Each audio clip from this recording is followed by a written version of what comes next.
Minister and former Deputy Foreign Minister who initiated back-channel negotiations that eventually led to the adoption of the 1993 Oslo Accords. Yossi, thank you for joining me this afternoon. Thank you for having me. What is the atmosphere? I don't know where you're speaking to me from, actually. What is the atmosphere in Israel as far as you are aware? Well, it is the same since October the 7th. I mean, it's difficult to believe that what happened did happen. And people are mourning, and you see more and more people who lost relatives, people who were known to them, friends, and it seems that the whole country is wounded. May I talk to you about the politics of Israel at the moment?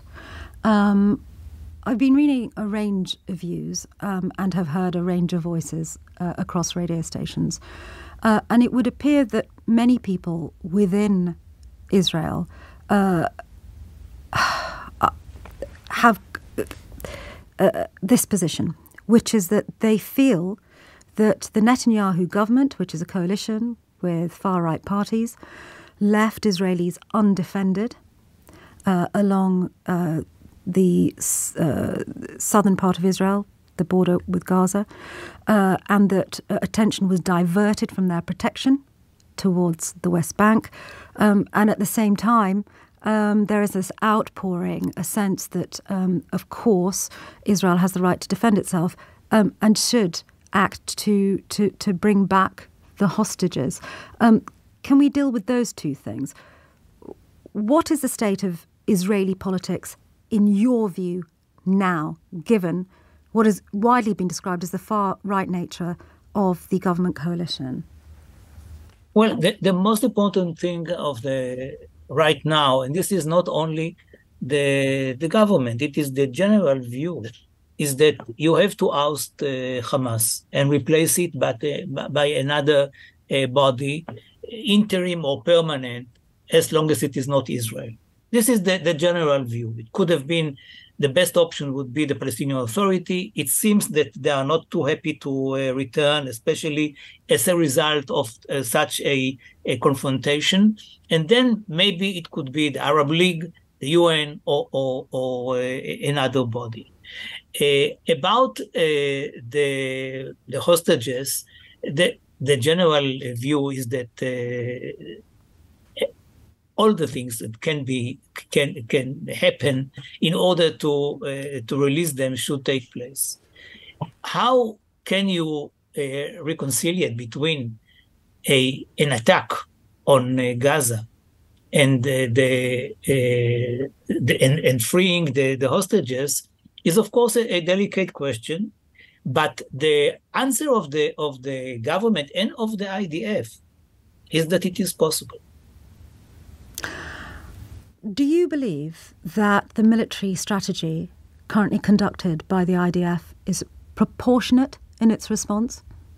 You know, it is so difficult to be proportionate, so easy to say and so difficult to do, that I cannot tell you that it is exactly proportionate. What I know is that the IDF is saying all the time that they are working with, according to the international law, they are warning the people and whatever. But of course, I mean, those who suffer are the civilians and the innocent people and the children, and it's a pity. I mean, even if. But to the issue of proportionality, you say it's difficult to know. But to the issue of proportionality, there are of course the Geneva Conventions, which have been that Israel has signed up to. Article 33 of the Geneva Convention talks directly to ensuring that civilians do not face a collective punishment as a result of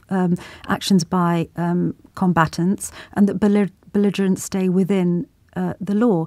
But we have now heard many people, including humanitarian organisations, lawyers, governments, saying that the total siege of Gaza, for example, is entirely disproportionate, unlawful, as pertains Article 33, and risks Israel itself being accused of a war crime in the same way that Hamas have been. Well, you cannot compare. Really, I mean, I'm not here to defend the current government and I'm not the IDF spokesman.